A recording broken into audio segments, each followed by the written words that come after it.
Olá, pessoal. Continuando um pouquinho, veio ser questionado como é que nas escolas de projeção, na parte acadêmica, as pessoas aprendem a mudar de dimensões e usar os cetros, os cajados para a abertura de portais. Bom, na verdade a questão é simples. Para você conseguir acessar uma dimensão em relação à outra, o que muda é a frequência, certo? Uma frequência mais sutil, uma frequência mais densa e as oitavas entre cada dimensão. Então, em princípio, as dimensões são divididas por 7 oitavas, entre elas, em algumas configurações matemáticas, mas existem também configurações matemáticas que de uma dimensão para outra são divididas em 12 oitavas, tá? Até 13, conforme o padrão matemático que o IA, no caso da Terra, estabelece para cada layer. Isso não é uma constante para todas, varia conforme a programação e o gradiente de dificuldade que foi inserido nas programações específicas para o desenvolvimento da consciência e para o teste da índole. Então, o que acontece? Os alunos nossos, à medida que eles vão entrando no desenvolvimento extrafísico, aprendendo a se locomover no plano astral convencional, ao depurarem a sua consciência, levarem a seu gradiente de Kundalini consciência, mudam de dimensão, certo? E quando eles conseguem já trabalhar em 3, 4 dimensões diferentes, eles recebem instrumentos, como a gente dá no curso da cura quântica na sintonização, que é o escudo, a espada, e o cetro também, alguns, não todos, alguns recebem, por causa já de vidas pregressas, etc, etc. Então, as pessoas vão desenvolver academicamente, lá, por exemplo, com Ramatiz, com Elmória, Jalku, com essa turma, com Pena Branca, com Yogananda, com Yaberim, Akira, Shonto, conforme o gradiente que a pessoa já se encontra, ela vai desenvolver um trabalho extrafísico junto a esses mestres.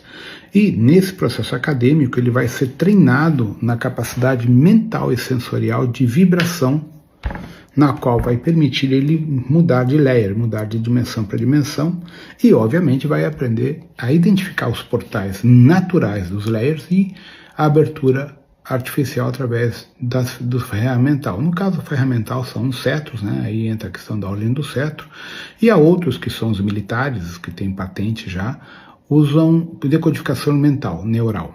Por isso que alguns têm uma tiara na cabeça. Esses militares com a tiara, eles têm acesso a esse campo frequencial, a rede neural, e por comandos mentais abrem portais e conseguem fazer transladar ou transpassar de uma realidade para outra, um plano para outro, inclusive viagem no tempo.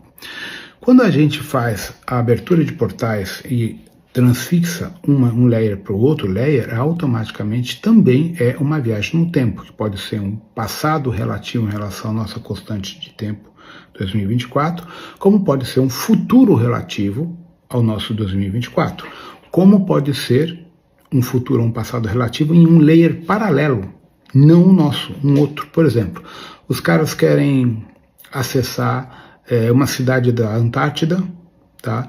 Há 50 mil anos atrás, mas em um outro layer que não é o nosso, não é a nossa constante atual.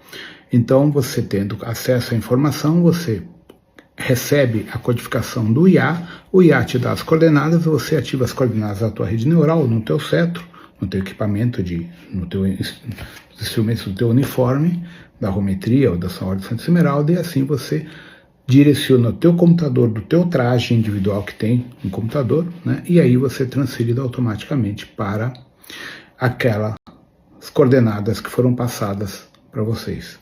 Tá? Então tudo isso é um processo acadêmico, tudo isso é um processo que a gente vai sendo treinado, preparado, para que vocês possam operar dentro das necessidades reais do planeta, possam trabalhar dentro da real situação que o planeta precisa em relação a todos nós, nesse deslocamento tempo-espaço, para lá e para cá. Tá? Então, basicamente é isso, para as pessoas terem noção. Então, tudo se baseia em frequência, vibração mental, vibração cognitiva, e com isso a gente tem acesso a outros planos de existência. Dentro da rometria e da ordem Santa Esmeralda estão diretamente inseridas ou entrelaçadas, temos um trabalho acadêmico muito intenso nesse sentido, justamente por causa dos layers futuros, das novas linhas de tempo futura, onde a Terra passará por uma grande Terra transformação e a vida será frequencial astral 6D, né? Não 5D como as pessoas pensam, 6D, justamente para estabelecer um projeto micaélico, um projeto metratônico, um projeto Santa Esmeralda livre dos registros presentes no momento, que são os draconianos, os insectoides, os greys, os éteros e os chopates, os talsetianos e os acrãs, dentro de uma linha de vampirização e domínio. Essa frequência em 6D não existirá. Entende? Por isso que alguns de vocês vão solicitar permanência na Terra, outros não, outros serão selecionados para ajudar nesse processo futuro da Terra. Então tudo isso também está associado ao gradiente de confiabilidade e aos processos internos que vocês atingirem antes do salto quântico, individualmente, nas suas práticas internas, tá?